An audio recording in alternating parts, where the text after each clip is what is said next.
Ilkal cooperative bank ನಿರ್ದೇಶಕ ಮಂಡಳಿ ಚುನಾವಣೆಗೆ ಮಹಿಳಾ ಮೀಸಲಾತಿ ಕ್ಷೇತ್ರದಿಂದ ಸ್ಪರ್ಧಿಸಿರುವ ಶ್ರೀಮತಿ ಲತಾ ಚಂದ್ರಹಾಸ್ ಹೇರೂರ್ ಅವರು ಶ್ರೀ ವಿಜಯ ಮಹಾಂತೇಶ್ವರ ಮಠಕ್ಕೆ ತೆರಳಿ ಶ್ರೀಗಳ ಆಶೀರ್ವಾದ ಪಡೆದುಕೊಂಡು ಗಾಂಧಿ ಚೌಕ್ನಲ್ಲಿರುವ ಮಹಾಂತೇಶ್ವರ ಮಠದಿಂದ ಅಪಾರ ಬೆಂಬಲಿಗರೊಂದಿಗೆ ಸ್ನೇಹಿತರು ಬಂಧು ಬಳಗದೊಂದಿಗೆ ಕಾಲ್ನಡಿಗೆಯಿಂದ ಇಳಕಲ್ ಕೋಆಪರೇಟಿವ್ ಬ್ಯಾಂಕ್ಗೆ ಹೋಗಿ ಮಹಿಳಾ ಮೀಸಲಾತಿ ಕ್ಷೇತ್ರದಿಂದ ಶ್ರೀಮತಿ ಲತಾ ಚಂದ್ರಹಾಸ್ ಹೇರೂರ್ ಅವರು ನಾಮಪತ್ರ ಸಲ್ಲಿಸಿದರು.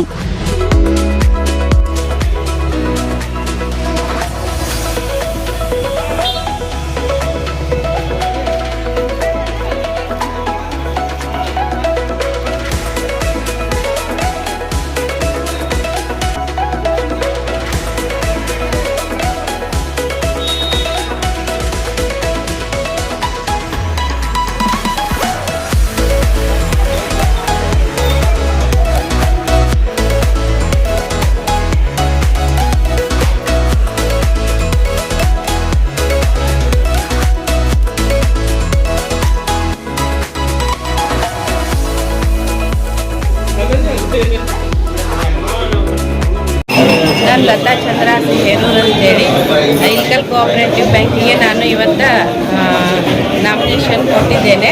ಅದಕ್ಕಾಗಿ ಇಲ್ಲೆಲ್ಲರೂ ನನ್ನ ಬೆಂಬಲಿಸಿ ಬಂದಿದ್ದೀರಿ.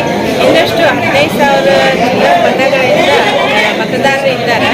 ಅವರೆಲ್ಲರೂ ನನಗೆ ಮತ ಹಾಕಿ ನನ್ನ ಅತಿ ಹೆಚ್ಚು ಮತಗಳಿಂದ ಗೆಲ್ಲಿಸಿ ಪ್ರಚಂಡ ಬಹುಮತದಿಂದ ಗೆಲ್ಲಿಸಿ ತರಬೇಕಂತ ಹೇಳಿ ನಮ್ಮೆಲ್ಲರಲ್ಲಿ ನಾನು ವಿನಂತಿ